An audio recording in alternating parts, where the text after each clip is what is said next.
નમસ્કાર વિદ્યાર્થી મિત્રો, છેલ્લે આપણે એકદમ અત્યંત રહસ્યમય અને આશ્ચર્યજનક પ્રશ્નનો જવાબ આપ્યો કે ભાઈ 2.2 મીટર લાંબુ ડીએનએ 10⁻⁻6 મીટર કોષ કેન્દ્રમાં કેવી રીતે આવતું હશે? આપણે એનો જવાબ આપ્યો.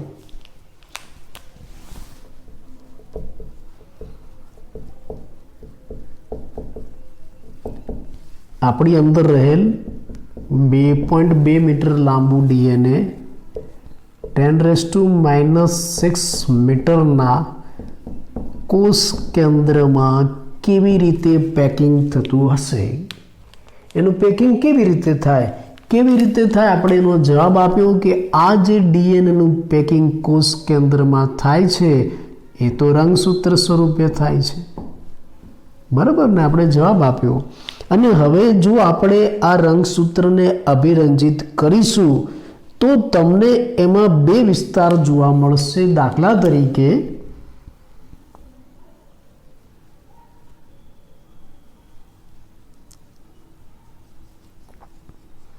આ રંગસૂત્ર છે ક્રોમેટિનનું બનેલું.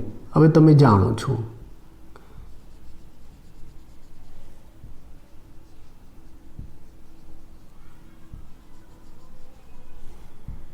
ક્રોમેટિનનું બનેલું આ રંગસૂત્ર છે. તમને હવે ખબર પડી ગઈ કે કોષ કેન્દ્રમાં આ જે 2.2 મીટર લાંબો ડીએનએ ગોઠવાય છે ને કયા સ્વરૂપે ગોઠવાય છે? આવા રંગસૂત્ર સ્વરૂપે. અને હવે આપણે આ રંગસૂત્રને અભિરંજિત કરીએ તો તમને એમાં કેટલોક વિસ્તાર ઘેરો દેખાશે, ઘેરો અભિરંજિત થયેલો, ડાર્ક. માન લો કે આ ડાર્ક. અને કેટલોક વિસ્તાર છે ને તમને આછો દેખાશે, આ ઘેરો વિસ્તાર. આપણે રંગસૂત્રને અભિરંજિત કરીએ છીએ તો આ ઘેરો અભિરંજિત વિસ્તાર ડાર્ક રીતે અભિરંજિત થાય છે. અને આ વચ્ચે છે એ આછો, લાઇટ, આછો અભિરંજિત વિસ્તાર. આ વિસ્તાર ઘેરો અભિરંજિત કેમ લાગે છે? કેમ કે એની અંદર ક્રોમેટિન છે ને એકદમ ડેન્સ, ગીચોગીચ, નજીક ગોઠવાયેલા છે. આમાં ક્રોમેટિન એક ગાઢ રીતે ગોઠવાયેલા છે, નજીક ગોઠવાયેલા છે.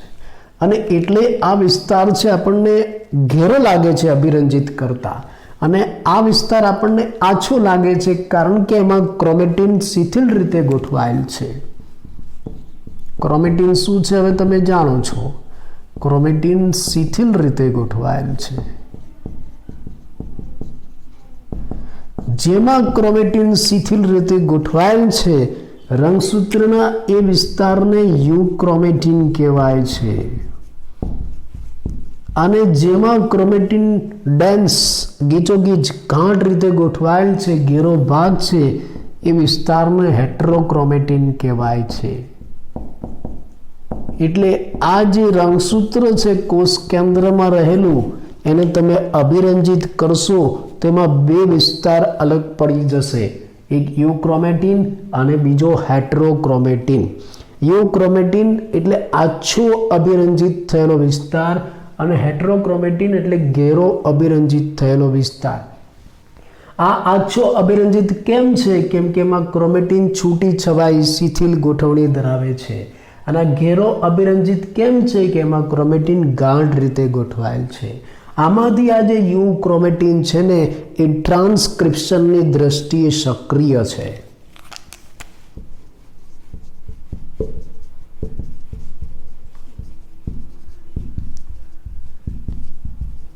ટ્રાન્સક્રિપ્શન માટે સક્રિય છે. અને જે હેટરોક્રોમેટિન છે ને એ ટ્રાન્સક્રિપ્શન માટે નિષ્ક્રિય છે.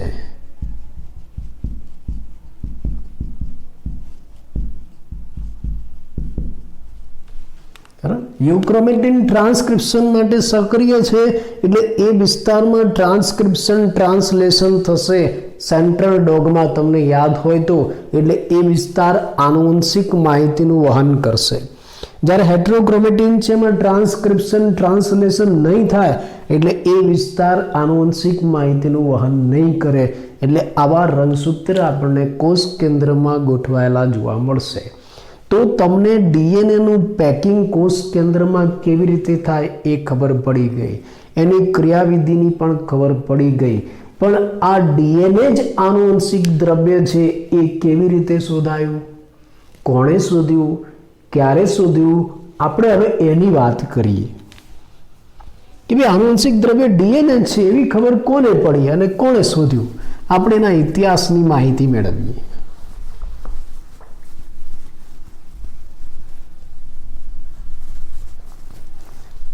આમ તો આનુવંશિક દ્રવ્યની શરૂઆત કે ભાઈ કોષમાં આનુવંશિક દ્રવ્ય જેવું કંઈક છે, વારસાગત માહિતી માટે કંઈક જવાબદાર છે, એની શરૂઆત કોણે કરી હતી? મેન્ડલે. મેન્ડલે આનુવંશિકતાના સિદ્ધાંતની સમજૂતી આપી.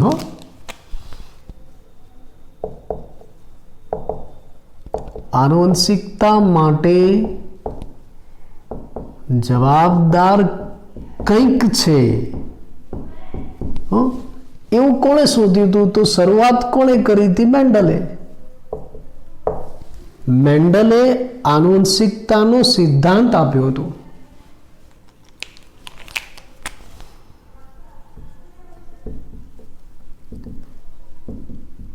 આનુવંશિકતાના સિદ્ધાંતની સમજૂતી આપી હતી કે ભાઈ આનુવંશિકતા માટે જવાબદાર કારક છે એવું મેન્ડલે સમજાવ્યું હતું. બરાબર એ જ અરસામાં, એ જ સમયગાળામાં તમે જાણો છો ફ્રેડરિક મિશર, એ જ સમયગાળામાં ફ્રેડરિક મિશરે કોષ કેન્દ્રમાં ન્યુક્લિયનની શોધ કરી હતી. બરાબર આ જ સમયે મેન્ડલે જ્યારે આનુવંશિકતા માટે જવાબદાર કારક છે એવી વાત કરી, એ જ સમયે ફ્રેડરિક મિશરે, જોન્સન ફ્રેડરિક મિશરે કોષ કેન્દ્રમાં ન્યુક્લિયનની શોધ કરી હતી. બંનેનો સમયગાળો લગભગ એક જ હતો. એટલે આપણને એવી ખબર પડી કે આનુવંશિકતા માટે જવાબદાર કોષ કેન્દ્રમાં છે. મેન્ડલ એને કારક કહેતો હતો અને ફ્રેડરિક મિશર એને ન્યુક્લિયન કહેતો હતો. પણ એ ન્યુક્લિયન અથવા તો કારક શું છે એ શોધ્યું નહીં. વર્ષો સુધી ન શોધાયું કે ભાઈ કોષ કેન્દ્રમાં જે આ ન્યુક્લિયન એ શું છે, અથવા તો મેન્ડલ પ્રમાણે જે મેન્ડલ કારકની વાત કરે છે, કારક શું છે એની વર્ષો સુધી ખબર ન પડી. એનું સંશોધન લાંબા સમય સુધી ચાલ્યું અને 1926 સુધીમાં આ સંશોધન આણ્વિક સ્તર સુધી પહોંચી ગયું. 1926માં આ ન્યુક્લિયન અને કારકનું સંશોધન આણ્વિક સ્તર સુધી પહોંચ્યું. એના પુરાવા મળ્યા છે, એના આધાર મળ્યા છે. આ સંશોધન આણ્વિક સ્તર સુધી પહોંચ્યું અને 19મી સદી બાદ 1926ની આસપાસ આણ્વિક સ્તરે આ સંશોધન કોણે કર્યું? કેટલાક વૈજ્ઞાનિકો.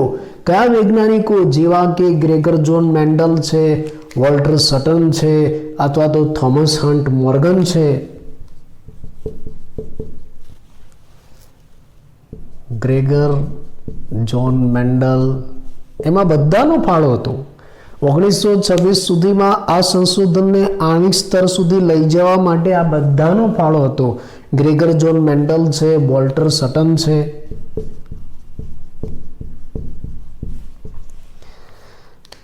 થોમસ હન્ટ મોર્ગન છે વગેરે. આ બધા વૈજ્ઞાનિકો આ સંશોધનને છેક આણ્વિક સ્તર સુધી લઈ ગયા અને આ બધા વૈજ્ઞાનિકો તો એમ કહ્યું કે આનુવંશિકતા માટે જવાબદાર રંગસૂત્ર છે અને રંગસૂત્ર કોષ કેન્દ્રમાં રહેલ છે. એટલે આ બે પ્રશ્નોનો જવાબ પહેલા શું મળ્યો કે ભાઈ આનુવંશિકતા માટે જવાબદાર જે કારક મેન્ડલ કરતો હતો એ કારક નથી, એ તો શું છે? રંગસૂત્ર છે. અને આ મિશર એમ કહેતો હતો કે કોષ કેન્દ્રમાં ન્યુક્લિયન છે, ન્યુક્લિયન વાસ્તવમાં શું છે? રંગસૂત્ર છે. એટલે આ બંનેના પ્રશ્નનો જવાબ આ લોકોએ આણ્વિક સ્તરે આપ્યો. કોણે? વોલ્ટર સટન, થોમસ હન્ટ મોર્ગને. અને એમ કહ્યું કે કોષ કેન્દ્રમાં તો રંગસૂત્ર છે અને રંગસૂત્ર આનુવંશિકતા માટે જવાબદાર છે. પછી તો આ રંગસૂત્રનું આણ્વિક બંધારણ પણ ખબર પડી કે ભાઈ આ રંગસૂત્ર શાનું બનેલું છે. આ રંગસૂત્ર ન્યુક્લિક એસિડ અને પ્રોટીનનો બનેલો છે. ન્યુક્લિક એસિડ એટલે મુખ્યત્વે ડીએનએ અને પ્રોટીનનો બનેલો છે. ડીએનએ અને પ્રોટીન. એનો મતલબ એમ થયો કે કોષ કેન્દ્રમાંથી આનુવંશિકતા માટે કયો ઘટક જતો હશે તો કે રંગસૂત્ર. પણ રંગસૂત્ર શાનો બનેલો છે તો કે ડીએનએ અને પ્રોટીન. તો બીજો પ્રશ્ન કે આ બંનેમાંથી આનુવંશિકતા માટે જવાબદાર કોણ? ડીએનએ કે પ્રોટીન? હવે મોટો પ્રશ્ન જે ઘણા બધા વૈજ્ઞાનિકોને મૂંઝવતો હતો કે ભાઈ ડીએનએ કે પ્રોટીન, આ બંનેમાંથી આનુવંશિકતા માટે જવાબદાર કોણ? આ ખૂબ જ મૂંઝવતો પ્રશ્ન.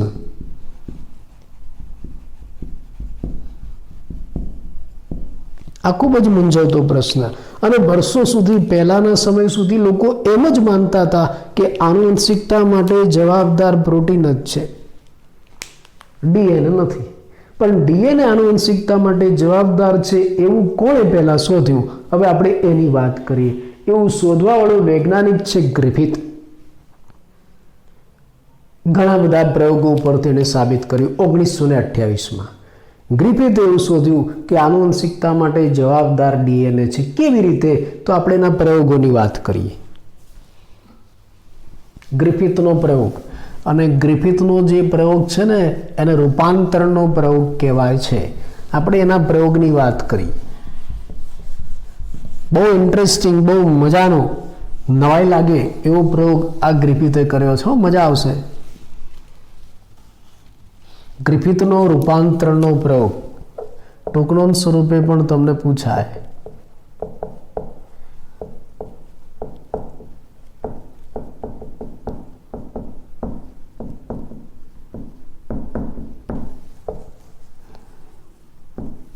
ગ્રિફિથનો રૂપાંતરણનો પ્રયોગ.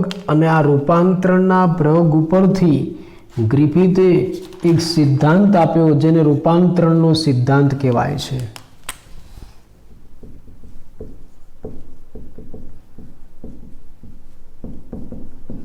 રૂપાંતરણનો સિદ્ધાંત. ક્યારે આ પ્રયોગ કર્યો ગ્રિફિથે? 1928માં. ગ્રિફિથે 1928માં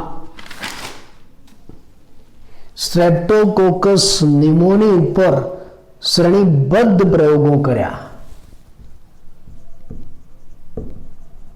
સ્ટ્રેપ્ટોકોકસ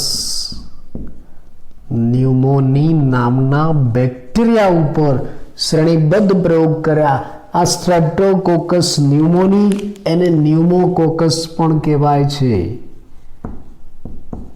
અને આ ન્યુમોકોકસ બેક્ટેરિયાના નામ ઉપરથી તમને ખબર પડે કે ન્યુમોનિયા નામનો રોગ ફેલાવે છે.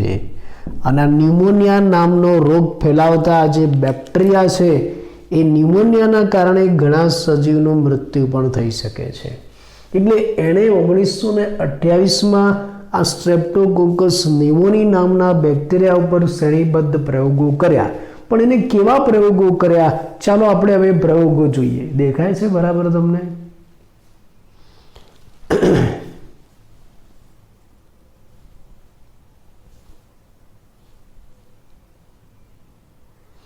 ચલો એને કેવા પ્રયોગો કર્યા આપણે જોઈએ. તો પહેલું કામ એને શું કર્યું?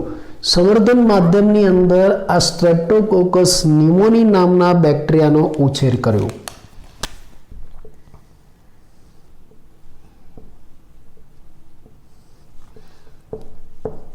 આ સંવર્ધન માધ્યમ આપણે લીધું, આપણે એને લીધું અને સંવર્ધન માધ્યમની અંદર આને બેક્ટેરિયાનો ઉછેર કરાવ્યો, સંવર્ધન કરાવ્યું.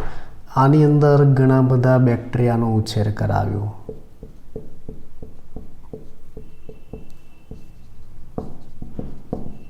કયા બેક્ટેરિયા? સ્ટ્રેપ્ટોકોકસ ન્યુમોની. આ સંવર્ધન માધ્યમમાં સ્ટ્રેપ્ટોકોકસ નિમોનીનો ઉછેર થયો, એનું સંવર્ધન થયું, વૃદ્ધિ થઈ, એટલે એમાં 2 પ્રકારની કોલોની બની બેક્ટેરિયાની વસાહત કોલોની. આમાં 2 પ્રકારની કોલોની બની. એક પ્રકારની જે કોલોની હતી ને એ આવી હતી,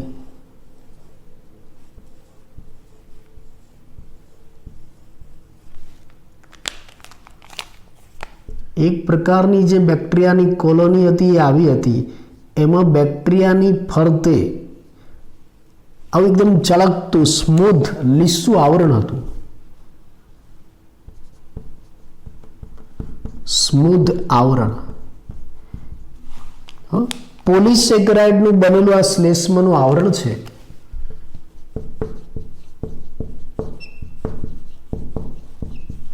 પોલિસેકેરાઇડનું બનેલું શ્લેષ્મનું આવરણ છે. એટલે આ બેક્ટેરિયા એકદમ લીસા સ્મૂથ હતા. એટલે એક કોલોની, એક બેક્ટેરિયાની કોલોની એને આવી મળી, એની સપાટી સ્મૂથ હતી. એટલે આ જે બેક્ટેરિયા છે એને એસ સ્ટ્રેન એવું એને નામ આપી દીધું. સ્ટ્રેન એટલે આપણે જાતિ કહી શકીએ. આ એસ જાતિના બેક્ટેરિયા.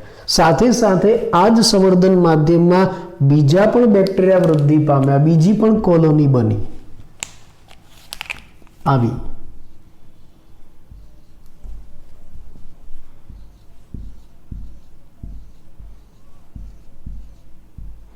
બીજા ટાઈપના પણ બેક્ટેરિયા બન્યા, જેની સપાટી છે ને ખરબચડી હતી, લીસી નહીં, શ્લેષ્મી સ્મૂથ પોલિસેકેરાઇડ વાળી નથી, પણ ખરબચડી હતી, લીસી, રફ. ઇંગ્લિશમાં એને શું કહેવાય? રફ. એટલે આની સપાટી કેવી હતી? રફ. રફ આવરણ.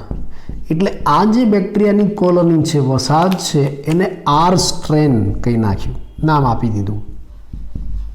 આ સ્મૂથ એટલે એસ સ્ટ્રેન, આ આર સ્ટ્રેન. આવી 2 જાતિઓ એને મળી બેક્ટેરિયાની.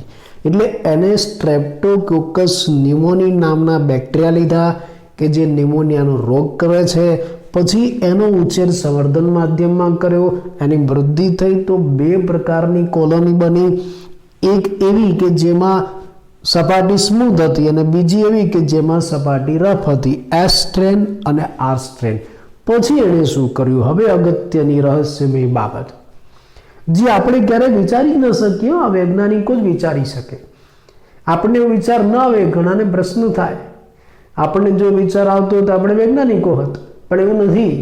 ઉપરથી સફરજન પડે એટલે આપણને ખાવાનો વિચાર આવે, તો ન્યૂટનને જ એવો વિચાર આવે કેમ ઉપરથી નીચે પડ્યું? કેમ કે વૈજ્ઞાનિક હતો. એમ અહીંયા પણ આપણા ક્યારેય કલ્પનામાં ના આવે એવો વિચાર, એવો પ્રયોગ આણે કર્યો. એને શું કર્યું? આવી 2 જાતિઓ લીધી અને ખબર નહીં એના મગજમાં શું આવ્યું, એને ઉંદેડા લઈ લીધા. ઉંદર. આજુ મેં આખો પ્રયોગ સરસ દોર્યો છે, તમને જોઈને ખ્યાલ આવી જાય એવો સહેલો પ્રયોગ છે. આખો ખ્યાલ આવી જશે, તરત યાદ રહી જશે. એને શું કર્યું? એને પેલા આ એસ જાતિ, ચલો હવે તમને આ ખબર પડી ગઈ કે આવી જાતિ હોય એને એસ સ્ટ્રેન કહેવાય, અને આવા બેક્ટેરિયા હોય એને આર સ્ટ્રેન કહેવાય. બરાબર ને? એને પહેલા શું કર્યું? એને અલગ અલગ ઉંદર ઉપર અલગ અલગ પ્રયોગ કર્યા. શ્રેણીબદ્ધ એટલે તો એવો શબ્દ વપરાય છે.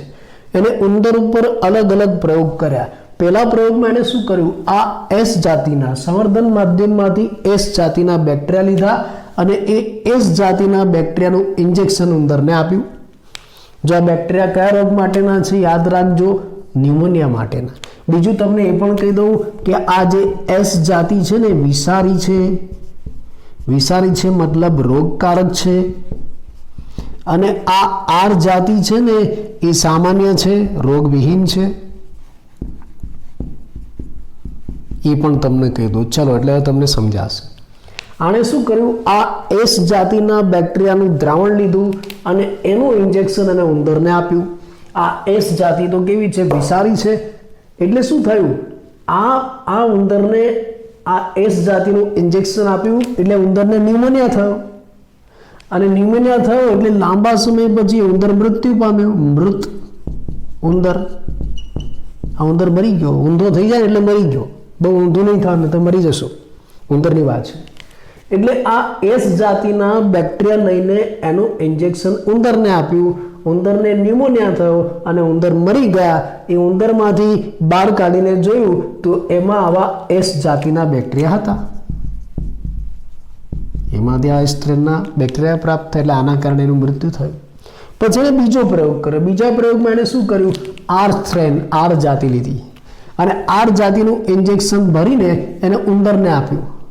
આર જાતિ તો કેવી છે? સામાન્ય છે, રોગવિહીન છે, એટલે એ ઉંદરને ન્યુમોનિયા ન થયો અને ઉંદર જીવંત રહે છે. ઉંદર જીવતો રહે, આ ઊંધો ના થયો, સીધો ઉંદર જીવતો રહે છે. ચલો હવે એને કંઈક નવું સૂચ્યું. હા તો ભાઈ આપણને નવા લાગે કે આવું કેમ સૂચ્યું, પણ આ તો વૈજ્ઞાનિક છે. હવે એને નવું સૂચ્યું. એને શું કર્યું? આ જે એસ્ટ્રેન છે ને, એસ્ટ્રેનના બેક્ટેરિયા, આ એસ્ટ્રેન વાળા જે બેક્ટેરિયા છે એને ટેસ્ટ ટ્યુબમાં લીધા અને એ બેક્ટેરિયાના દ્રાવણને ગરમ કર્યા. આ બેક્ટેરિયાનું દ્રાવણ ટેસ્ટ ટ્યુબમાં લીધું અને ગરમ કર્યું અને આ એસ્ટ્રેન વાળા બેક્ટેરિયા છે ને એને ગરમીથી મારી નાખ્યા. ગરમ કરીને મારી નાખ્યા. એસ્ટ્રેનને ગરમીથી મારી નાખ્યા. અને ખબર નહીં શું સૂચ્યું કે આ જે રોગકારક એસ જાતિના બેક્ટેરિયા હતા ને એને ટેસ્ટ ટ્યુબમાં લઈને ગરમ કર્યા અને એને મારી નાખ્યા અને પછી એનું ઇન્જેક્શન બનાવીને ઉંદરને આપ્યું. આ ઉંદરને આપ્યું.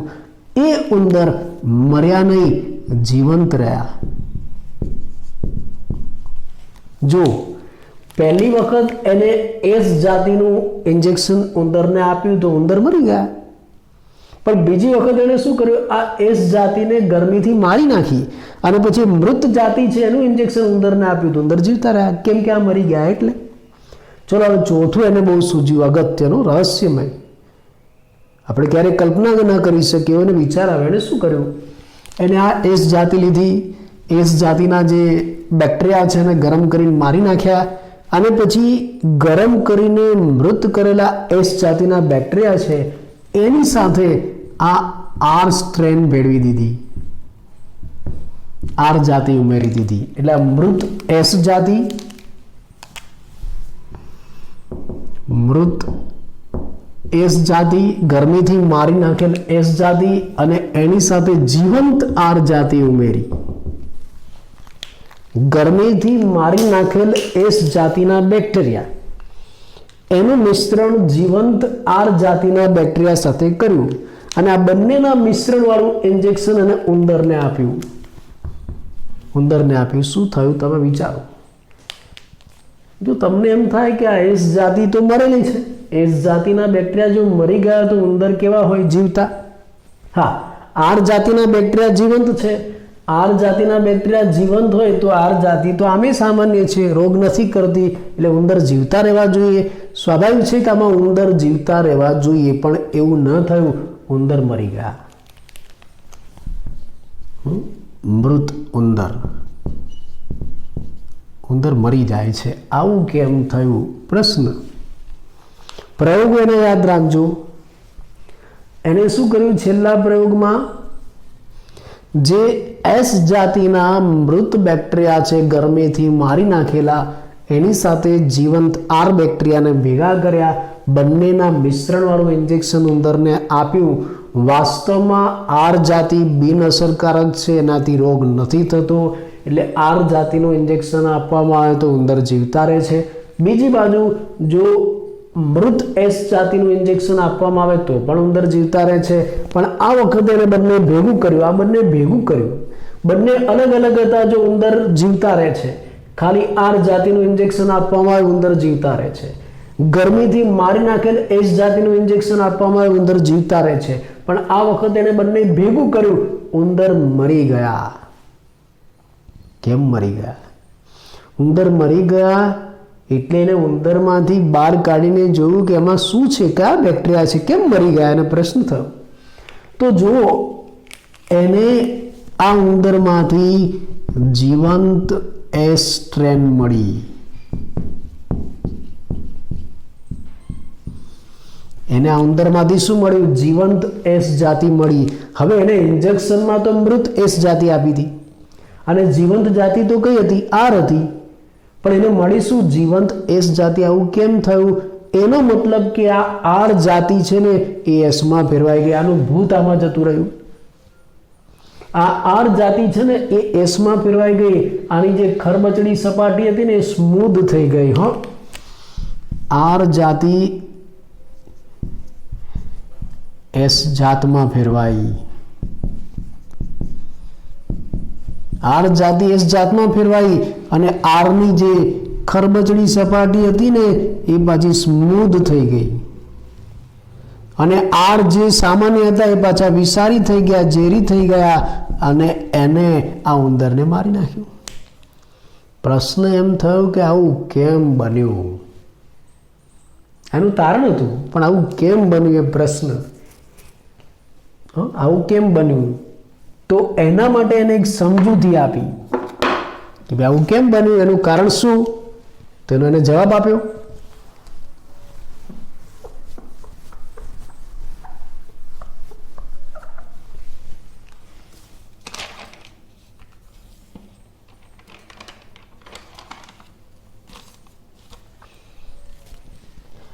કંઈક એવું દ્રવ્ય છે રૂપાંતરણ કરનારું કે જે આ જે એસ જાતિ છે ને એમાંથી આર જાતિમાં ટ્રાન્સફર થાય છે. એટલે જ આ પ્રયોગને એને ટ્રાન્સફોર્મેશન એટલે કે રૂપાંતરણનો પ્રયોગ કહ્યો અને આ સિદ્ધાંતને એને રૂપાંતરણનો સિદ્ધાંત એવું નામ આપ્યું. કંઈક એવું દ્રવ્ય છે કે જે આ એસ જાતિમાંથી આર જાતિમાં જાય છે, ટ્રાન્સફર થાય છે અને એ દ્રવ્ય આ જે આર જાતિ ખરબચડી છે એ ખરબચડી સપાટી છે અને લીસી બનાવી દે છે આ રીતે, અને એની ફરતે આવું સ્મૂધ પોલિસેકેરાઇડનું આવરણ પણ બનાવે છે અને એને વિષારી બનાવી દે છે. એટલે આમાંથી કંઈક એવું દ્રવ્ય આરમાં ગયું અને આર છે એ એસમાં ફેરવાઈ ગયા, રૂપાંતરણ થયું. એટલે એને શું કહેવાય છે? રૂપાંતરણનો પ્રયોગ. પણ એ કંઈક દ્રવ્ય શું છે એ પોતાના પ્રયોગ ઉપરથી સમજાવી ન શક્યો. કંઈક એવું દ્રવ્ય છે એની એને ખબર હતી, પણ એ કંઈક દ્રવ્ય શું છે, એનું રાસાયણિક બંધારણ શું છે એ આ સમજાવી ન શક્યો. એ ગ્રિફિથ સમજાવી ન શક્યો. એ સમજાવવા માટે બીજા વૈજ્ઞાનિકોની જરૂર પડી. એનો પ્રયોગ તો આટલો જ હતો. હા, એને કહ્યું કે કંઈક દ્રવ્ય છે કે જે આ એસમાંથી આરમાં જાય છે અને આર જાતિ છે એના શરીરમાં, એના દેહમાં રૂપાંતર કરી નાખે છે, એને વિષારી બનાવી નાખે છે. એટલે કંઈક એવું દ્રવ્ય છે જે રૂપાંતરણ કરે છે. માટે આ સિદ્ધાંતને રૂપાંતરણનો સિદ્ધાંત કહેવાય. પણ આ સિદ્ધાંતમાં જે કંઈક દ્રવ્ય છે કયું છે, એનું રાસાયણિક બંધારણ શું છે ન સમજાવી શક્યો. એ કોણે સમજાવ્યું? બીજા 3 વૈજ્ઞાનિકોએ. કયા 3 વૈજ્ઞાનિકો? આપણે એના નામ આપીએ.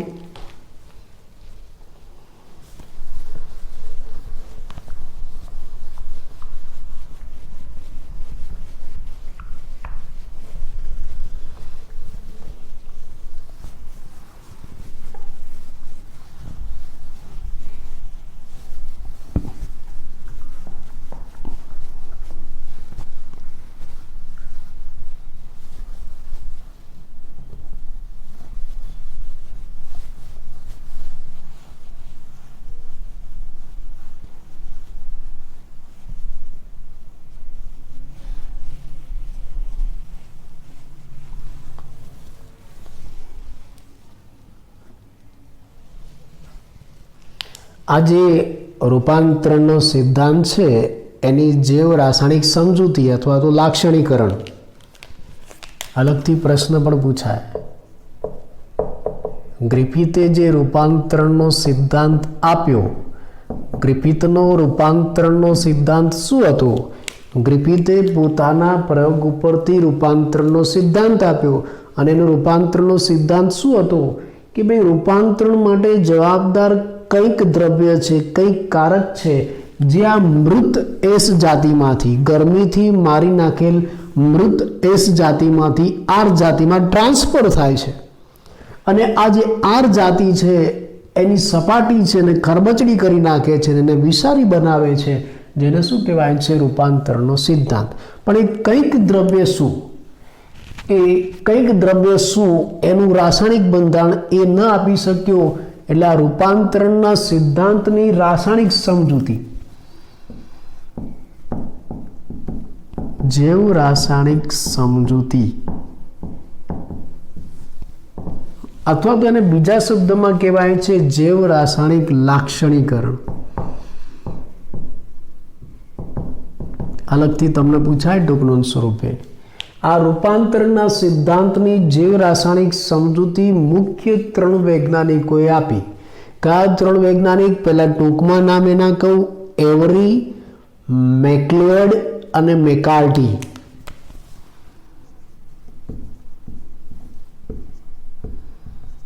મેકલિયોડ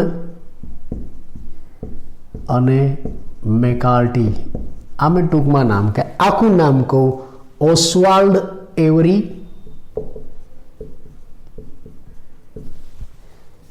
કોલિન મેકલિયોડ અને મેકલિન મેકાર્ટી.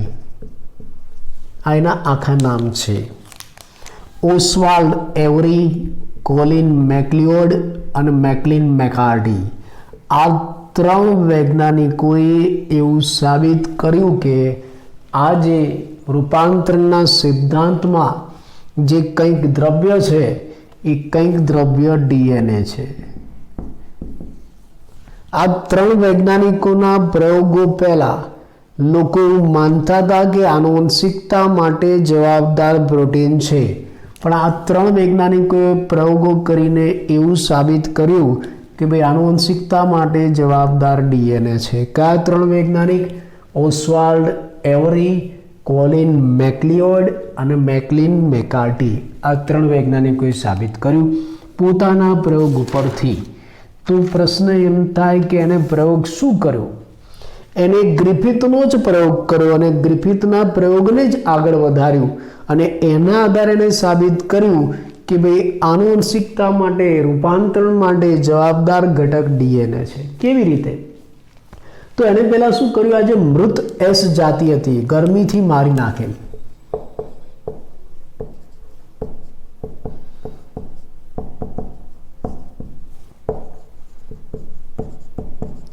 એસ જાત અથવા તો જાતિ, કેમ કે જે કર્યું આ મૃત એસ જાતિએ જ કર્યું. એટલે એણે શું કર્યું? આ ગરમીથી મારી નાખેલ જે મૃત એસ જાતિ હતી ને એનું શુદ્ધિકરણ કર્યું.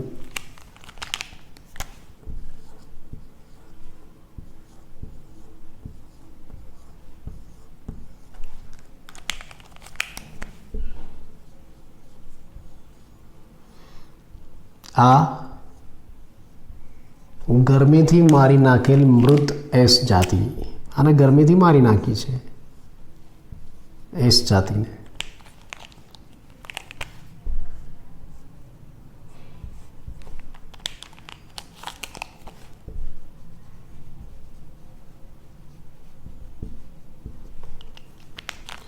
આ મૃત એસ જાતિ, બરાબર. હવે એને શું કર્યું? આ મૃત એસ જાતિ છે ને એનું શુદ્ધિકરણ કર્યું કે ભાઈ એમાં છે શું, એમ જીવરાસાયણિક દૃષ્ટિએ કયા અણુઓ છે એ નક્કી કર્યું, એને શુદ્ધ કર્યા. તો એને ખબર પડી કે આ મૃત એસ જાતિમાં જીવરાસાયણિક દ્રષ્ટિએ મુખ્ય 3 પ્રકારના અણુ છે. એક પ્રોટીન છે, આરએનએ છે અને ડીએનએ છે. એનો મતલબ કે આ એસમાંથી આરમાં શું જાય? આ 3માંથી કોઈ એક ઘટક જાય, પ્રોટીન, આરએનએ અથવા તો ડીએનએ. એનો મતલબ કે આનુવંશિકતા માટે, રૂપાંતરણ માટે આ 3માંથી કોઈ એક ઘટક જવાબદાર છે. હવે એને શું કર્યું? એને આ જ પ્રયોગ કર્યો.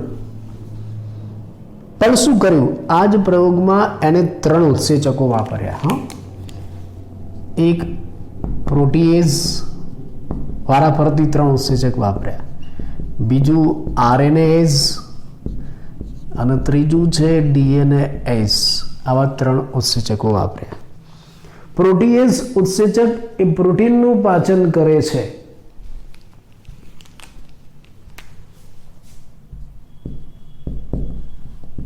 પ્રોટીનનું પાચન.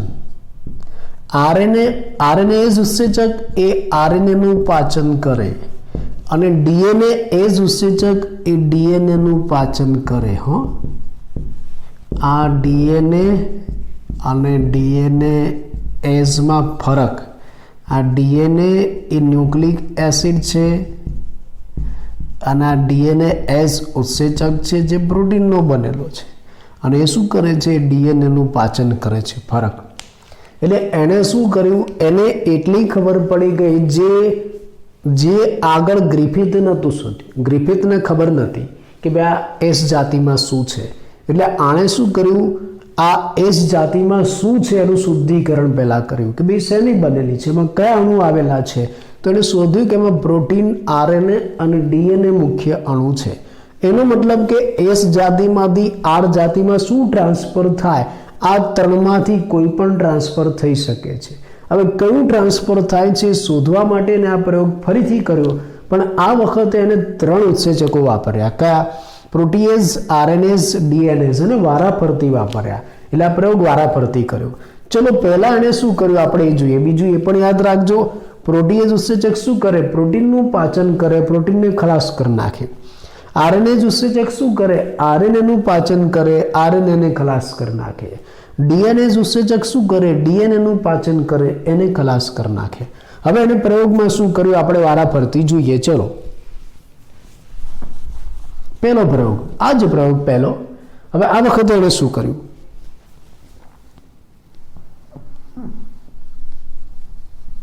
ગ્રિફિથનો પ્રયોગ જ એને આગળ વધાર્યો અને એના આધારે જ એને સમજૂતી આપી છે.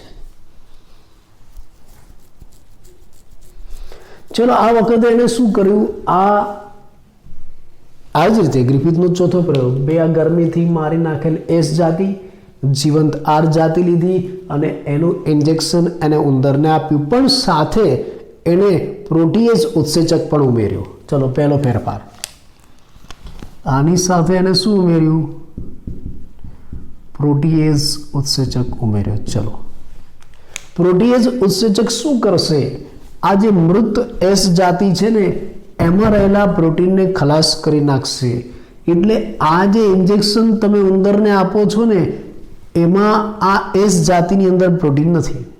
હવે આવું ઇન્જેક્શન તમે આપ્યું. આ ઇન્જેક્શનમાં શું છે? જુઓ, ગરમીથી મારી નાખેલ એસ જાતિ, જીવંત આર જાતિ અને પ્રોટીએઝ ઉત્સેચક, અને એવું ઇન્જેક્શન તમે ઉંદરને આપો છો, ઉંદર મરી જાય છે. એનો મતલબ કે આમાં ટ્રાન્સફોર્મેશન ચાલુ રહ્યું, રૂપાંતરણનો પ્રયોગ જેમ છે એમ ચાલુ રહ્યો, ક્યાંય અટક્યો નહીં. એટલે કે આ રૂપાંતરણ માટે પ્રોટીન જવાબદાર નથી. જો પ્રોટીન જવાબદાર હોત તો આપણે પ્રોટીન અંદરથી કાઢી લીધું, એનું પાચન કરાવી નાખ્યું, એનો નાશ કરાવી નાખ્યો, તો આ પ્રયોગ આગળ થતો અટકી જાય. પ્રોટીન જવાબદાર હોય તો રૂપાંતરણ અટકી જાય, આ પ્રયોગ અટકી જાય. પણ પ્રોટીન જવાબદાર નથી, કેમ કે આપણે પ્રોટીન કાઢી લીધો તો પણ આ પ્રયોગ થાય છે. એટલે આ રૂપાંતરણ માટે પ્રોટીન જવાબદાર નથી. ચલો ખબર પડી ગઈ. હવે બીજું એને શું કર્યું? ફરીથી આ પ્રયોગ કર્યો, પણ આ વખતે પ્રોટીએઝ ઉત્સેચક નહીં, પણ કયો ઉત્સેચક લીધો? આરએનએઝ. ધ્યાન રાખજો, નાની બાબત છે પણ થોડું ધ્યાનથી સમજવું પડશે. આ વખતે કયો ઉત્સેચક લીધો? આરએનએઝ. એ આરએનએઝ શું કરે? આ વાયરસમાં રહેલા આરએનએને નાશ કરી નાખે. પછી એનું ઇન્જેક્શન એને ઉંદરને આપ્યું. એટલે આ વખતે આ જે ઇન્જેક્શન આપ્યું એમાં એને શું લીધું? ગરમીથી મારી નાખેલ એસ જાતિ, આ જીવંત આર જાતિ અને આરએનએઝ ઉત્સેચક. આરએનએઝ ઉત્સેચકે આ એસ જાતિમાંથી આરએનએને કાઢી નાખ્યા, મારી નાખ્યા. અને પછી એ ઇન્જેક્શન કોને આપ્યું? ઉંદરને. ઉંદર મરી જાય છે, મૃત થઈ જાય છે. જેમ થતું હતું એમ જ થાય છે. રૂપાંતરણનો પ્રયોગ ચાલુ રહે છે, ક્યાંય અટકી જતો નથી. જો આપણે એવું માનતા હોત કે આ રૂપાંતરણ માટે આરએનએ જવાબદાર છે તો પછી આપણે આરએનએ કાઢી લીધો તો આ રૂપાંતરણ અટકી જવું જોઈએ. અટક્યું નહીં, ચાલુ જ રહ્યું. એટલે રૂપાંતરણ માટે આરએનએ જવાબદાર નથી. ચલો હવે ત્રીજો પ્રયોગ. એને આ રીતે મૃત ગરમીથી મારી નાખેલ એસ જાતિ લીધી, જીવંત આર બેક્ટેરિયા લીધા, પણ આ વખતે ઉત્સેચક કયો લીધો? ડીએનએસ. આ વખતે ઉત્સેચક અને ડીએનએસ લીધો અને પછી આ દ્રાવણવાળું ઇન્જેક્શન ઉંદરને આપ્યું. નવાઈની વાત છે, ઉંદર મર્યા નહીં પણ ઉંદર જીવંત રહ્યા. ઉંદર જીવંત રહે છે આ પ્રયોગમાં. એનો મતલબ કે રૂપાંતરણ માટે જવાબદાર ડીએનએ છે. આપણે ડીએનએ ઉમેર્યું એટલે આ જે મૃત બેક્ટેરિયા છે ને એમાંથી ડીએનએ જતો રહ્યો. ડીએનએ જતો રહ્યો એટલે રૂપાંતરણ અટકી ગયું. આ ઉંદર મૃત્યુ પામવા જોઈએ એની જગ્યાએ જીવતા રહ્યા એટલે રૂપાંતરણની પ્રક્રિયા અટકી ગઈ. એનો મતલબ એવો થયો કે રૂપાંતરણ માટે જવાબદાર શું છે? ડીએનએ જવાબદાર છે. આવું આ 3 વૈજ્ઞાનિકોએ જૈવ રાસાયણિક પ્રયોગો દ્વારા સાબિત કર્યું, જેને આપણે રૂપાંતરણના સિદ્ધાંતની જૈવ રાસાયણિક સમજૂતી અથવા તો લાક્ષણિકતા પણ કહી શકીએ છીએ. સમજાયું? ગ્રિફિથને ખબર નથી કે ભાઈ આ એસ જાતિમાંથી આર જાતિમાં શું આવે છે, એટલે આ 3 વૈજ્ઞાનિકોએ શું કર્યું? પહેલાં તો આ એસ જાતિમાં શું છે શોધી નાખ્યું, પ્રોટીન, આરએનએ અને ડીએનએ. હવે આ 3માંથી શું આવે છે તો એને શું કર્યું? 3 ઉત્સેચકો વાપર્યા, પ્રોટીએઝ, આરએનએસ, ડીએનએસ. આ પ્રોટીનનું પાચન કરે, આ આરએનએનું, આ ડીએનએનું. સીધી વાત. પહેલા પ્રયોગમાં એને શું કર્યું? પ્રોટીન કાઢી નાખ્યો અને પછી પ્રયોગ કરાયો. પ્રયોગ ચાલુ રહ્યો, કે અટક્યો નહીં. એટલે રૂપાંતરણ માટે પ્રોટીન જવાબદાર નથી. બીજા પ્રયોગમાં એને આરએનએ કાઢી નાખ્યો, આરએનએઝ ઉત્સેચકની મદદથી. આરએનએ નીકળી ગયો તો પણ પ્રયોગ ચાલુ રહ્યો, ઉંદર મરી જાય છે, રૂપાંતરણ થાય છે. એટલે રૂપાંતરણ માટે આરએનએ જવાબદાર પણ નથી. ત્રીજા પ્રયોગમાં એને ડીએનએ કાઢી લીધો તો ઉંદર મૃત્યુ ન પામ્યા, જીવતા રહ્યા. એટલે રૂપાંતરણ ન થયું, રૂપાંતરણ અટકી ગયું. એનો મતલબ કે રૂપાંતરણ માટે જવાબદાર શું હતું? ડીએનએ. ડીએનએ કાઢી લીધું તો રૂપાંતરણ અટકી ગયું. એનો મતલબ કે રૂપાંતરણ માટે ડીએનએ જવાબદાર છે. આવું કોણે શોધ્યું? ઓસ્વાલ્ડ એવરી, કોલિન મેકલિયોડ અને મેકલિન મેકાર્ટી. પણ છતાં ઘણા બધા વૈજ્ઞાનિકો છે આ પ્રયોગ સાથે સંમત ના થયા કે ભાઈ આવું બધું ના હોય. તો પછી હવે એની સ્પષ્ટ સમજૂતી કેવી રીતે આપી શકાય? તો આ બાબતની સ્પષ્ટ સમજૂતી આપવા માટે બીજા 2 વૈજ્ઞાનિકો મેદાનમાં આવ્યા. 1952ની અંદર આલ્ફ્રેડ હર્શે અને માર્થા ચેઝ, અને એને સ્પષ્ટ રીતે સાબિત કર્યું કે આનુવંશિક દ્રવ્ય ડીએનએ છે. ભલે તમે આના પ્રયોગ ન માનો, પણ મારી વાત તો માની જ પડશે એવું 2 વૈજ્ઞાનિકોએ કહ્યું. એને પણ પ્રયોગ કર્યા. તો ચાલો આપણે આ હર્શે અને ચેઝે શું કર્યું એના પ્રયોગની વાત કરીએ. એ પણ ઇન્ટરેસ્ટિંગ, બહુ મજાનો પ્રયોગ છે. બધા લોજિકલી ધ્યાન આપીને સમજશો તો આવડી જશે. અને બધી ટૂંક નોંધો છે. ચલો હવે ઉંદેડાને આપણે કાઢી નાખીએ, બહુ થઈ ગયા.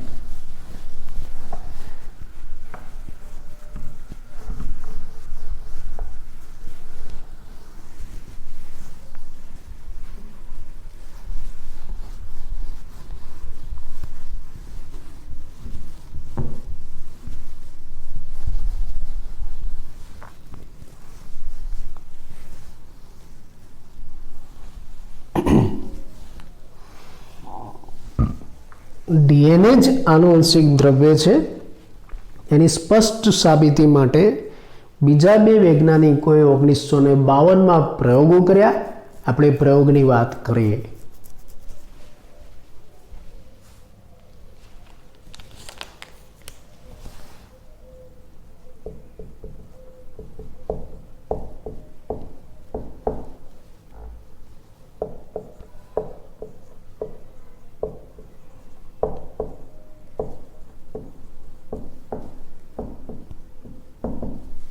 આલ્ફ્રેડ હર્શે અને માર્થા ચેઝ નામના વૈજ્ઞાનિકોએ 1952ની અંદર ડીએનએ જ આનુવંશિક દ્રવ્ય છે એ સમજાવવા માટે પ્રયોગ કર્યા.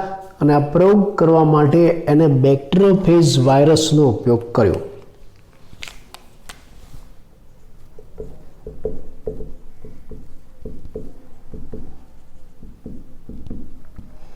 બેક્ટેરિયોફેજ વાયરસ, તમે એની આકૃતિ જાણો છો.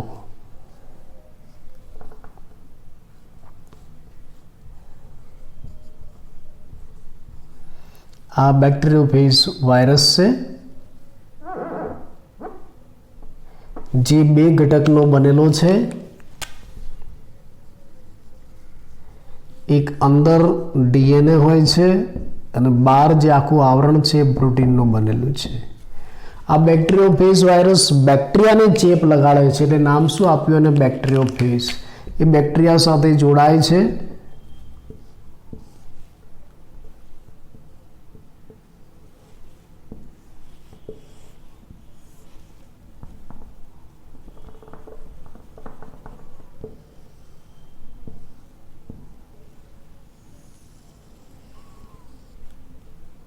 બેક્ટેરિયોફેજ વાયરસ બેક્ટેરિયા સાથે જોડાય છે અને એની અંદર પોતાનું જનીન દ્રવ્ય દાખલ કરે છે. જનીન દ્રવ્ય શું છે આપણને અત્યારે ખબર નથી. હા, એ વાયરસની અંદર બે ઘટક છે, ડીએનએ અને પ્રોટીન. એમાંથી કયું જનીન દ્રવ્ય આપણને ખબર નથી, પણ એ પોતાનું જનીન દ્રવ્ય અંદર દાખલ કરે છે આ બેક્ટેરિયામાં. એટલે શું કરશે, જ્યારે એનું જનીન દ્રવ્ય આ બેક્ટેરિયામાં આવે છે ને, ત્યારે બેક્ટેરિયા એને પોતાનું જનીન દ્રવ્ય સમજી લે છે અને અંદર સ્વયંજનન કરાવે છે. એના સ્વયંજનનથી અંદર વાયરસ બનવા માંડી જાય છે.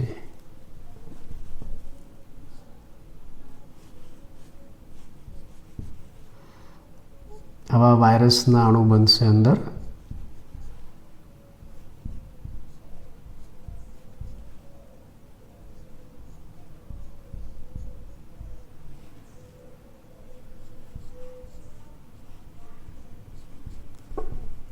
આવું થશે ને પછી બહાર નીકળી જશે અહીંથી.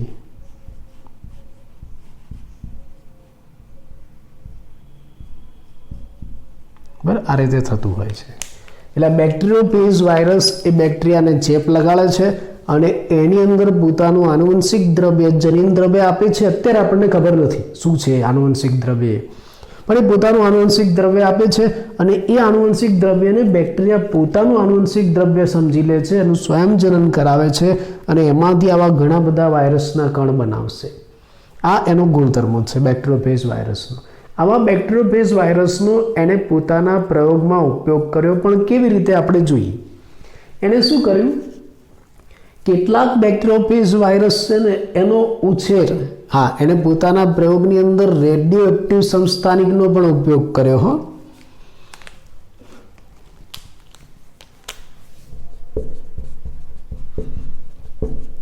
રેડિયો એક્ટિવ સમસ્થાનિકનો ઉપયોગ કર્યો. બેક્ટેરિયોફેજ વાયરસ, બેક્ટેરિયા અને રેડિયો એક્ટિવ સમસ્થાનિક કયા? બે પ્રકારના, P32 અને S35. આ P32 એ રેડિયો એક્ટિવ ફોસ્ફરસ છે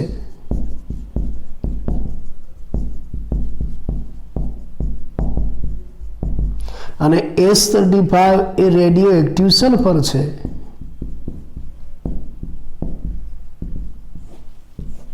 બરાબર, આનો ઉપયોગ કરે. હવે એને શું કર્યું, જો બધા વૈજ્ઞાનિકો છે, આ બધા આવું નવું એના વિચારમાં આવે. એને આ બેક્ટેરિયોફેજ વાયરસ છે એનો બે અલગ અલગ માધ્યમમાં ઉછેર કર્યો. આ બેક્ટેરિયોફેજ વાયરસનો, અમુક બેક્ટેરિયોફેજ વાયરસ છે એનો ઉછેર આ S35 વાળા સંવર્ધન માધ્યમમાં કર્યો.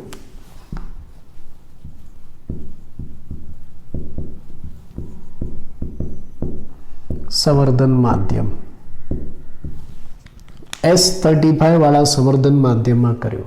અને અમુક વાયરસ છે એનો ઉછેર આ P32 વાળા સંવર્ધન માધ્યમમાં કર્યો.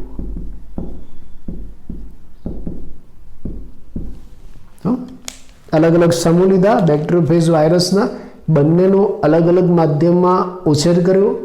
આ એક પ્રકારના જે વાયરસ છે બેક્ટેરિયોફેજ વાયરસ, એનો ઉછેર એને S35 વાળા સંવર્ધન માધ્યમમાં કર્યો.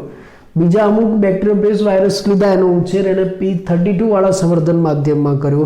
એટલે શું થાય, જે વાયરસ S35 વાળા સંવર્ધન માધ્યમમાં ઉછેર પામ્યા ને, એનું જે પ્રોટીનનું આવરણ છે, બહારનું આવરણ, એ રેડિયો એક્ટિવ થયું. કેમ કે આ જે પ્રોટીન છે ને એમાં સલ્ફર હોય છે, પ્રોટીનમાં સલ્ફર હોય છે, આ પણ તમને કહી દઉં, અને ડીએનએમાં ફોસ્ફરસ હોય છે. એટલે જે વાયરસનો ઉછેર એને S35 વાળા સંવર્ધન માધ્યમમાં કર્યો, એ વાયરસનું જે બહારનું પ્રોટીનનું આવરણ છે એ રેડિયો એક્ટિવ થયું. પ્રોટીનનું આવરણ રેડિયો એક્ટિવ બન્યું આ પ્રયોગમાં. હો, જે બેક્ટેરિયોફેજ વાયરસનું ઉછેર S35 વાળા સંવર્ધન માધ્યમમાં કર્યું, એ વાયરસનું બહારનું પ્રોટીનનું આવરણ રેડિયો એક્ટિવ થયું. અને જે વાયરસનો ઉછેર P32 વાળા સંવર્ધન માધ્યમમાં કર્યો, એ વાયરસનું અંદરનું જે ડીએનએ છે, ફોસ્ફરસ ક્યાં છે? ડીએનએમાં. અંદરનું જે ડીએનએ છે એ રેડિયો એક્ટિવ થયું. ડીએનએ રેડિયો એક્ટિવ બને. દેખાય છે આ મેં લખ્યું એ P32 એમાં DNA રેડિયો એક્ટિવ બને છે. જે રેડિયો એક્ટિવ ભાગ છે મેં તમને લાલ કલરમાં બતાવ્યા, યાદ રાખજો આકૃતિમાં. હવે એને શું કર્યું, આ બંને પ્રકારના વાયરસ લીધા અને એનો ચેપ બેક્ટેરિયાને લગાવ્યો. ઇન્ફેક્શન એટલે ચેપ, સંક્રમણ ગુજરાતીમાં લખું સંક્રમણ, એનો ચેપ આ બેક્ટેરિયાને લગાવ્યો એટલે એનું જનીન દ્રવ્ય અંદર ગયું, આમાંથી પણ ગયું, આમાંથી પણ ગયું, બંને પ્રયોગ કરે છે સાથે સાથે. પછી ઇન્ફેક્શન લાગી ગયું, બેક્ટેરિયાને ચેપ લાગી ગયો. પછી આ વાયરસને છૂટો કરવા માટે, એ વાયરસ બેક્ટેરિયા સાથે જોડાયેલા હતા, એને છૂટા કરવા માટે એને શું કર્યું, એનું બ્લેન્ડિંગ કર્યું, બ્લેન્ડર ફેરવી દીધું. જો તમને કીધું આ પ્રયોગ છે એ સૂક્ષ્મ જીવો ઉપર છે, તમને બેક્ટેરિયા ન દેખાય ને વાયરસ ન દેખાય. આ મેં આકૃતિમાં દોર્યું કે આ સામે દેખાય નહીં ફોટા જેવું કે આ બેક્ટેરિયા આવી ગયો, ના વાયરસ આવી ગયા, કે દેખાય નહીં. આ પ્રયોગ તો સંવર્ધન માધ્યમમાં ટેસ્ટ ટ્યુબમાં થાય, એટલે આ બધું ટેસ્ટ ટ્યુબમાં છે. એટલે ટેસ્ટ ટ્યુબની અંદર આવી જે આ ટેસ્ટ ટ્યુબ છે ને, એ ટેસ્ટ ટ્યુબની અંદર આ બેક્ટેરિયા પણ છે અને અંદર વાયરસ પણ છે, બધું ભેગું ભેગું છે. તમને ખબર જ ના પડે, આખું દ્રાવણ જ લાગે, બધું ભેગું છે આ. એટલે આ બધા પ્રયોગ આ ટેસ્ટ ટ્યુબમાં સંવર્ધન માધ્યમમાં દ્રાવણમાં થાય છે, તમને કંઈ દેખાય નહીં, બધું ભેગું ભેગું છે. આ તો સમજવા માટે આપણે આવી આકૃતિ બતાવીએ છીએ, બાકી આવું કંઈ દેખાય નહીં તમને. એટલે આ જે સંક્રમણ કરાવ્યું તમે, આ બેક્ટેરિયોફેજ વાયરસ S35 વાળો અને P32 વાળો, એનું ઇન્ફેક્શન તમે બેક્ટેરિયાને લગાવ્યું, એનું ઇન્ફેક્શન લાગ્યું એટલે બેક્ટેરિયા અને વાયરસ બંને ચોંટી ગયા. પણ પછી એને છૂટા પડવા છે, બ્લેન્ડિંગ કરવું પડે. આમાં બ્લેન્ડર ફેરી દો એટલે વાયરસ અને બેક્ટેરિયા છૂટા પડી જાય. આ છૂટા પડી ગયા, આ વાયરસ અને બેક્ટેરિયા છૂટા પડી ગયા. છૂટા પડી ગયા દ્રાવણમાં બંને છે, વાયરસ અને બેક્ટેરિયા. પણ હવે એને આપણે બંનેને અલગ કરવા છે. આ દ્રાવણમાં વાયરસ પણ છે અને બેક્ટેરિયા પણ છે, ભલે છૂટા છૂટા છે પણ મિશ્રણમાં છે. હવે આપણે બંનેને અલગ કરવા છે તો શું કરવાનું, સેન્ટ્રીફ્યુગેશન કરવાનું. આ દ્રાવણ છે ને એનું સેન્ટ્રીફ્યુગેશન કરવાનું.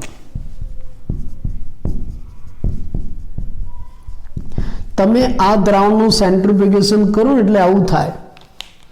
સેન્ટ્રીફ્યુગેશન કરો એટલે જે વધુ ઘનતા ધરાવે છે એ ભાગ નીચે બેસી જશે, ઓછી ઘનતા ધરાવે છે એ ભાગ ઉપર આવશે, સુપરનેટન્ટ. એટલે તમે આનું સેન્ટ્રીફ્યુગેશન કરશો ને એટલે વાયરસની ઘનતા ઓછી છે, ઉપર તરતા રહેશે આ રીતે, અને બેક્ટેરિયા નીચે જતા રહેશે. આ વાયરસ છે, વાયરસ અને બેક્ટેરિયા એને તમે અલગ કરી શકો છો. કેમ કે તમને આ કંઈ બધું દેખાવાનું નથી, આ બધું તો આ ટેસ્ટ ટ્યુબમાં અંદર દ્રાવણમાં જ થવાનું, તમે એને અલગ કેવી રીતના કરી શકો. તો તમારે પહેલાં શું કરવાનું છે, સંવર્ધન માધ્યમમાં S35 અને P32 અલગ અલગ લઈને એમાં બેક્ટેરિયોફેજ વાયરસનો ઉછેર કરવાનો. એટલે આમાં તમે જે બેક્ટેરિયોફેજ વાયરસનો ઉછેર કર્યો એ બેક્ટેરિયોફેજ વાયરસ S35 વાળા થશે, પણ S35 ક્યાં હશે, એના આવરણમાં. એટલે આટલો આવરણનો ભાગ રેડિયો એક્ટિવ થઈ જશે, આમાં DNA નો ભાગ રેડિયો એક્ટિવ થઈ જશે. પછી આ બંને વાયરસનું ચેપ તમે કોને લગાવો છો, બેક્ટેરિયાને. એટલે બંનેનું જનીન દ્રવ્ય બેક્ટેરિયામાં જશે, આમાં આનું જાય, આમાં આનું જાય. બેક્ટેરિયા ચેપી થઈ ગયા, પણ આ ઇન્ફેક્શન લાગે છે ત્યારે આ વાયરસ અને બેક્ટેરિયા જોડાયેલા છે, આપણે એને છૂટા પડવા છે. છૂટા પડવા તો બ્લેન્ડિંગ કરવું પડે, દ્રાવણમાં બ્લેન્ડર ફેરવવું પડે, બ્લેન્ડર ફેરવો એટલે છૂટા પડી જાય. પણ એ બધા ભેગા છે, મિશ્રણમાં છે, એક રસ છે. હવે છૂટા પડી ગયા છે, એમાંથી તમારા બેક્ટેરિયા વાયરસને અલગ કરવા છે તો તમારે સેન્ટ્રીફ્યુગેશન કરવું પડે, અલગ થઈ જાય. આકૃતિમાં અલગ બતાવ્યા, આ બેક્ટેરિયા અલગ પડી ગયા, આ વાયરસ, આ બેક્ટેરિયા અલગ પડી ગયા, આ વાયરસ, બંનેમાં એવું થશે. પ્રેક્ટિકલી આવું થશે. પ્રેક્ટિકલી આ બધી ઘટના ક્યાં બનશે, ટેસ્ટ ટ્યુબમાં. એટલે ટેસ્ટ ટ્યુબમાં બે ભાગ અલગ થઈ જશે, એક નીચે વધુ ઘનતાવાળો સેન્ટ્રીફ્યુગેશન કરશો એટલે બેક્ટેરિયાવાળો, અને ઉપર જે સુપરનેટન્ટ નિતાર છે એમાં વાયરસ આવશે, ઉપરનો ભાગ વાયરસ. હવે આ પ્રયોગમાં તમે જુઓ, ધ્યાન રાખો, અહીંયા તમે શું વાપર્યું છે, રેડિયો એક્ટિવ સલ્ફર S35. એ પ્રયોગમાં છેલ્લે તમે ટેસ્ટ ટ્યુબમાં જોશો ને તો તમને રેડિયો એક્ટિવ ઘટક ક્યાં દેખાશે, આ નિતારમાં, સુપરનેટન્ટમાં, નિતારમાં દેખાશે. ઉપર જે તરતો ભાગ છે ને એ રેડિયો એક્ટિવ દેખાશે, એ દેખાય તમને ઉપર તરતો ભાગ રેડિયો એક્ટિવ દેખાશે. તરતો ભાગ તો કોનો છે? વાયરસનો. એનો મતલબ કે રેડિયો એક્ટિવ તત્વો વાયરસમાં જ રહ્યા, બેક્ટેરિયામાં ન ગયા. બેક્ટેરિયા તો ક્યાં છે? નીચે. તો એનો મતલબ એમ થયો કે આ S35 જે પ્રોટીનનું આવરણ છે એ વાયરસમાં જ રહ્યું, બેક્ટેરિયામાં ન ગયું. એટલે કે આનુવંશિકતા માટે આ પ્રોટીન જવાબદાર નથી. આમાંથી આમાં રૂપાંતરણ માટે પ્રોટીન જવાબદાર નથી. ચલો બીજા પ્રયોગમાં શું થયું? બીજા પ્રયોગમાં સેન્ટ્રીફ્યુગેશન કરવામાં આવ્યું ત્યારે તમને જે ટેસ્ટ ટ્યુબ મળી એમાં નીચેનો ભાગ છે એમાં બેક્ટેરિયા છે અને ઉપર તરતો ભાગ છે એમાં વાયરસ છે. અને તમે જોયું, અવલોકન કર્યું, અભ્યાસ કર્યો તો ખબર પડી એમાં નીચેનો ભાગ રેડિયો એક્ટિવ થાય છે, ઉપરનો નહીં. આમાં ઉપરનો નિતારનો ભાગ કેવો હતો? રેડિયો એક્ટિવ હતો. અને ઉપર તો શું છે? વાયરસ. એટલે રેડિયો એક્ટિવ ઘટક વાયરસમાં જ રહ્યું, બેક્ટેરિયામાં ન ઉતરી આવ્યું. બીજા પ્રયોગમાં જો એમાં ઉપરનો ભાગ છે ને એ સામાન્ય રહ્યો અને નીચે બેક્ટેરિયા વાળો ભાગ છે રેડિયો એક્ટિવ થયો. એનો મતલબ કે આમાં રેડિયો એક્ટિવ તત્વ વાયરસમાંથી બેક્ટેરિયામાં ઉતરી આવ્યું. અને કયું હતું? P32. અને ક્યાં હતું? ડીએનએમાં. એવું સાબિત થયું કે આ ડીએનએ છે ને એ જ બેક્ટેરિયામાં ઉતરી આવે છે. એટલે આનુવંશિકતા માટે જવાબદાર શું છે? ડીએનએ. સલ્ફર વાળું આકૃતિ પરથી આમ તો ખ્યાલ આવી જશે. સલ્ફર પ્રોટીનમાં છે અને વાયરસમાં સલ્ફર રેડિયો એક્ટિવ વાયરસ છે. એ રેડિયો એક્ટિવ વાયરસમાં સલ્ફર પ્રોટીન આવરણમાં છે. આ પ્રયોગના અંતે આપણે જોયું કે આ રેડિયો એક્ટિવ તત્વ વાયરસમાં જ રહે છે, બેક્ટેરિયામાં નથી આવતું. એટલે કે આ જે પ્રોટીન આવરણ છે એ આનુવંશિકતા માટે જવાબદાર નથી. આ પ્રયોગમાં જો રેડિયો એક્ટિવ તત્વ ડીએનએ છે, પ્રોટીન આવરણની, અને બેક્ટેરિયામાં શું ઉતરી આવે છે? રેડિયો એક્ટિવ તત્વો. એટલે કે આ ડીએનએ છે આનુવંશિકતા માટે જવાબદાર. આ હર્શે અને ચેઝનો પ્રયોગ એને સ્પષ્ટપણે સાબિત કર્યું કે આનુવંશિકતા માટે ડીએનએ જ જવાબદાર છે. ફરી એકવાર કહી દઉં, થોડું કન્ફ્યુઝ ના થાય એટલે. જો બેક્ટેરિયોફેજ વાયરસ એને લીધા, અમુક બેક્ટેરિયોફેજ વાયરસ છે એનું સંવર્ધન S35 વાળા રેડિયો એક્ટિવ માધ્યમમાં કર્યું અને અમુક બેક્ટેરિયોફેજ વાયરસ છે એનો ઉછેર P32 વાળા સંવર્ધન માધ્યમમાં કર્યું. આ બંને રેડિયો એક્ટિવ તત્વો છે. S35 વાળા માધ્યમમાં બેક્ટેરિયોફેજ વાયરસનું સંવર્ધન કરવામાં આવે તો કયો ભાગ રેડિયો એક્ટિવ બને છે? બહારનું પ્રોટીનનું આવરણ, કેમ કે સલ્ફર ક્યાં છે? પ્રોટીનમાં. P32 વાળા સંવર્ધન માધ્યમમાં બેક્ટેરિયોફેજનો ઉછેર કરવામાં આવે છે તો કયો ભાગ રેડિયો એક્ટિવ બને છે? અંદર રહેલો ડીએનએ, કેમ કે ફોસ્ફરસ કેવો છે? Radio active. એટલે અહીંયા પ્રોટીન રેડિયો એક્ટિવ થયું, આમાં ડીએનએ રેડિયો એક્ટિવ થયું. હવે આપણે શોધવાનું છે કે આમાંથી કયો ભાગ બેક્ટેરિયામાં જાય. એટલે આપણે શું કર્યું?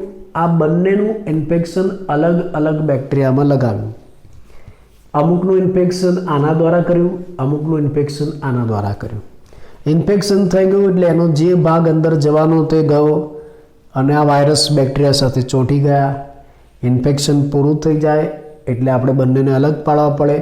અલગ પાડવા માટે આપણે બ્લેન્ડિંગ કરીશું એટલે વાયરસ ને બેક્ટેરિયા છૂટા પડી જશે. આ છૂટા પડે, વાયરસ ને બેક્ટેરિયા છૂટા પડી જશે. આ રીતે દ્રાવણમાં બધું ભેગું છે. હવે છૂટા તો ભલે પડ્યા પણ આપણે એ બંનેને સ્પષ્ટ રીતે અલગ કરીને જોવા છે. તો આ દ્રાવણનું આપણે શું કરીશું? સેન્ટ્રીફ્યુગેશન. તમે સેન્ટ્રીફ્યુગેશન કરશો એટલે બેક્ટેરિયા અને વાયરસ બંને બિલકુલ સ્પષ્ટ અલગ પડી જશે. કેમ કે સેન્ટ્રીફ્યુગેશનનો સિદ્ધાંત જે વધુ ઘનતાવાળું નીચે જાય અને ઓછી ઘનતાવાળું ઉપર આવે એટલે બેક્ટેરિયા નીચે બેસી જશે, વાયરસ ઉપર આવી જશે. ચલો બેક્ટેરિયામાં કયો ભાગ ગયો આપણે એ ચકાસવાનું છે. આ પ્રયોગમાં શું થયું? આ પ્રયોગની અંદર તમને ટેસ્ટ ટ્યુબમાં જે નીચેનો બેક્ટેરિયાનો ભાગ છે ને એ સામાન્ય, એમાં કોઈ રેડિયો એક્ટિવ તત્વ નહોતું, પણ ઉપરનો જે વાયરસ વાળો ભાગ છે ને રેડિયો એક્ટિવ હતો. એનો મતલબ કે આમાં રેડિયો એક્ટિવ તત્વ બેક્ટેરિયામાં ન ગયું, વાયરસમાં જ રહ્યું. રેડિયો એક્ટિવ તત્વ બેક્ટેરિયામાં ન ગયું, વાયરસમાં જ ગયું. અને રેડિયો એક્ટિવ ક્યાં હતું? પ્રોટીન આવરણમાં. એનો મતલબ કે પ્રોટીન બેક્ટેરિયામાં નથી જતો, વાયરસમાં જ રહે છે. ચલો શોધાઈ ગયું. આ બાજુ જો આ બાજુ તમે જ્યારે પ્રયોગ કર્યો અને સેન્ટ્રીફ્યુગેશન કર્યું તો નીચે જે બેક્ટેરિયા છે ને એ રેડિયો એક્ટિવ થયા, વાયરસ ન થયા. વાસ્તવમાં રેડિયો એક્ટિવ કોણ હતા? વાયરસ. વાયરસનો રેડિયો એક્ટિવ ભાગ બેક્ટેરિયામાં ગયો. વાયરસનો રેડિયો એક્ટિવ ભાગ બેક્ટેરિયામાં ગયો. એનો મતલબ કે આમાં રેડિયો એક્ટિવ ભાગ કયો હતો? ડીએનએ. અહીંયા બેક્ટેરિયા રેડિયો એક્ટિવ થયા. એનો મતલબ કે વાયરસે પોતાનું રેડિયો એક્ટિવ તત્વ કોને આપી દીધો? બેક્ટેરિયાને. અને તત્વ કયો હતો? ડીએનએ. એનો મતલબ એમ થયો કે વાયરસમાંથી આ ડીએનએ બેક્ટેરિયામાં જાય છે. એટલે આનુવંશિકતા માટે જવાબદાર શું છે? ડીએનએ છે. આવું કોણે શોધ્યું? હર્શે અને ચેઝે. અગત્યનો આકૃતિ સાથે પૂછાતો આ એક પ્રશ્ન છે. તો અહીંયા આપણે સાબિત કર્યું કે ભાઈ આનુવંશિકતા માટે જવાબદાર દ્રવ્ય કયું છે? ડીએનએ જ છે. એવું સ્પષ્ટ સાબિત થયું. પહેલાં લોકો એવું માનતા હતા પ્રોટીન જવાબદાર છે, પણ જો પ્રોટીન તો ઉતરતું જ નથી બેક્ટેરિયામાં, ડીએનએ જ ઉતરે છે. એટલે આનુવંશિકતા માટે જવાબદાર ડીએનએ છે. બરાબર.